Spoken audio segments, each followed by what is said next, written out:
Monster Hunter is a really well-known game throughout the video game industry and has become Capcom bestseller title with the release of Monster Hunter World and Monster Hunter Rise.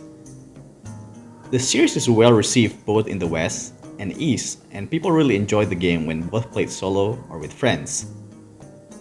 Especially true with Monster Hunter Rise, where Capcom really upped the quality of life aspect of the series, which includes the ease of making weapons, no choice between Blade Master or Gunner, the ability to go back to the hunt as quickly as possible, item restock in the camp, and many other good quality of life that they have improved. As a longtime player of the series, I do have some small elements of the old Monster Hunter that I really miss from the old Monster Hunter. Heck, I even felt that the latest games feel a bit too easy and less satisfying when you finish a hunt.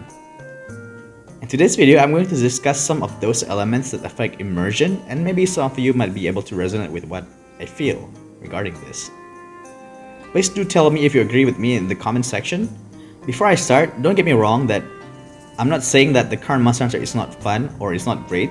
I feel that if some of these elements are back, we can enjoy the latest Monster Hunter in more different ways than what we currently have. Without further ado, let's dive into that memory lane. Number 1. Very few special / gigantic monster hunt, or you should call it systematic hunt. I've discussed a little bit in my previous video regarding this topic, but I think this is the most critical element that I feel that is missing from the newest Monster Hunter, Monster Hunter Rise. A gigantic sized monster to fight. Rise only has Narwa and Bushi as the big boss monster, while World base game had the same issue, but it was addressed in Iceborne expansion along with its DLC, with the arrival of Sapijiva, Elatreon, and Fatalis. One of the highlights of Monster Hunter game for me has always been the big bosses fight, not only because of the monster's size and looks, but also the atmosphere and the difficulty of the fights are way above the other monsters, and requires you to prepare and learn the monster properly, and usually there are no places for you to run when you're in trouble except using Firecaster. I know that the base version of Monster Hunter game usually only have a few gigantic monsters, but with all the experience that they have built from previous Monster Hunters, I think the developer team should up their game a little bit and provide us with more gigantic monster at the base version of the game. The current record with the most gigantic monster is Monster Hunter Generation. Well, we can only wait and see more news regarding Monster Hunter Sunbreak, hopefully very soon. And they can add this huge amount of gigantic monsters to hunt. Number 2. Hunting Prep. The current generation of Monster Hunter games feels a bit lacking regarding this issue. Both World and Rise mostly allows you to use any kinds of weapons when fighting a monsters, but I can't help but feel that the game favors too much raw weapons, which is especially true back in the Monster Hunter world. Bringing elemental weapons back in old Monster Hunter matters so much because bringing the correct elements against a monster will help you dishing out more damage and help you finishing your hunt a bit faster. I really like this element of Monster Hunter game as each monster has their own strengths and weaknesses. Knowing this information is very important for hunters so we can prepare the right gear for the right target. It really implies the immersion of hunting monsters for me. When I learned that elemental weapons are not that great back in Monster Hunter World, except mostly for dual blades, I felt quite dejected back then. But now, I'm quite glad the devs balance it a bit more in Monster Hunter Rise. I do hope that at some point in the future Monster Hunter games, hunters are encouraged to prepare elemental weapons during their hunt, instead all of you can hunt raw weapons, because, as I said before, when you're hunting monsters, you should bring the right weapons. Good immersion, right? Not only talking about raw and elemental weapons, it would have been great if status element weapons can play a bit more prominent roles too. I know it was not that great back in old Monster Hunter 2, but at least it has some very significant uses such as the fight against Kushaladora, that using poison weapons and items will allow us to knock away its annoying windshield and use the opportunity to dish as much damage as we can. Once again, preparing the right weapons and items for the right hunt, right? I know most people probably would not agree with me, but it is something I appreciate as a player when the game rewards us for using the right gear for a hunt. I have a few other things I would like to discuss regarding improvement for weapon mechanics, but I will talk about them in another video, so look forward to it. Number 3. Limping monsters. Now, this is something small. I would say the majority of the people are very happy with the new feature in the latest Monster Hunter game, where you're able to tell a monster when they are near death state, which capturing the monster incredibly easy. However, back in older Monster Hunter, you can only observe whether the monster is almost dead by giving them a chance to run and see if they are limping. I believe that observing monster limping is part of the game immersion and makes the hunt more intense and fun, since we don't want to overkill them sometimes if the intention is to capture them. To fix this, I believe that at least the developer should give the option to turn it on and off for the players that want to enjoy the hunt like the good old days. Number 4. Map resources, including using pickaxe and bug nets. Map resources in Monster Hunter Rise is pretty much hand-holdy, where the map is already fully marked with all the information on the resources in that area. It is a very neat idea for many new players to help them get used to the game flow.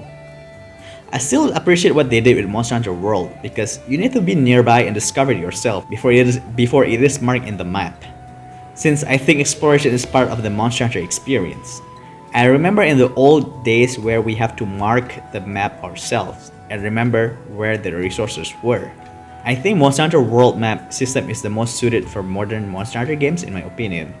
Also, a very small thing, I think the old way of having limited pickaxes and bug nets are very endearing to me, because it is more realistic that your pickaxes and bug net will be broken if you use it too often, and at the same time, this eliminates the mining exploit for Zenny, like how we did in Monster Hunter Rise. Once again, immersion. But I can say that most people will not agree with me, because what we have right now in Rise is very convenient and people can just jump easily to mine ores and catch bugs without having to worry about limited resources. By the way, do help me by clicking the like and subscribe button.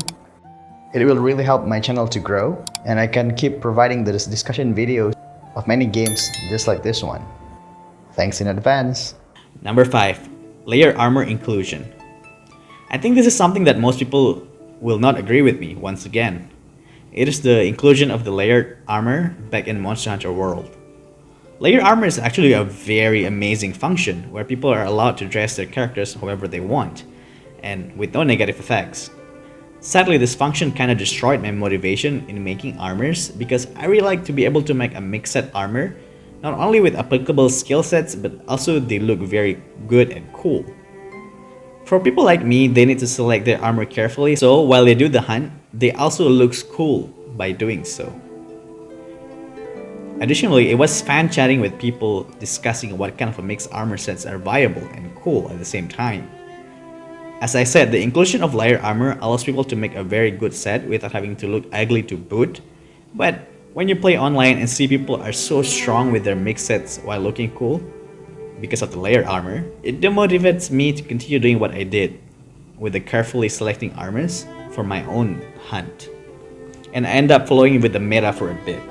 But in the end, I decided that I still not gonna use layer armor and continue what I did by selecting the armor carefully, as that is an enjoyable experience in Monster Hunter for me. But then again, I want to clarify that armored layer inclusion is actually a great thing for most players, so they can look cool at all times during a hunt. Number 6. Apex/Divine Monster Gear. This is something rather new, but this is something that is a huge disappointment for me in Rise, since essentially Apex Monster is the same as Divine Monster in Monster Hunter Generations. Back in Generations, these monsters are very hard to hunt, yet it's very rewarding when we defeat them, because they have such amazing looking armor and weapons, even though their weapons are too strong and other weapons are pale in comparison. Imagine how my expectation was shattered when I learned that those amazing gears were not available in Rise. What a letdown, right? But I do hope that they're making something to give the incentive for us to hunt these Apex/Divine monsters in the Monster Hunter Rise expansion. Number 7. Big monster reveal from trailers. Now, this is something that most people think it is an issue, and it has been bothering me for quite a while. Back in the old Monster Hunters, I didn't know what kind of monster that I would encounter throughout the game, and I always waited with anticipation to see what kind of amazing monsters we were going to encounter as I climbed through the hunter rank. Back in the day, there were not many trailers regarding Monster Hunters when a new game was announced. But these days, Capcom decided to reveal most of the monsters in the game via trailer. It truly kills off the anticipation experience and the journey into the unknown. I know this can be avoided by not looking at the trailers, but it is not that easy because sometimes people or social media systems just recommend a post regarding Monster Hunter to me, and I totally get spoiled by that. But I saw hope. When Capcom hit the fact that Betelgeuse was added into Rise update, I was actually very happy and excited that they gave us such a nice surprise, and makes me excited to hunt him as soon as possible. But someone like our well-respected hunter, Gaijin Hunter, was spoiled via social media regarding Betelgeuse edition. I hope that this doesn't happen to any of us in the future, as we want to see the surprise by ourselves. I really hope that Sunbreak expansion really keeps the monster announcement to a minimum so that we get to see some amazing surprises waiting for us. That's all for part 1 of this video. I hope the information provided in this video is useful and educational for new and old hunters alike, and maybe hopefully one day this video can reach the developers' ears, and hopefully some of the points that were discussed in this video will be addressed by them. As always, thank you so much for watching, hunters, and look forward to part 2 of this video. Until the next video, stay strong, hunters.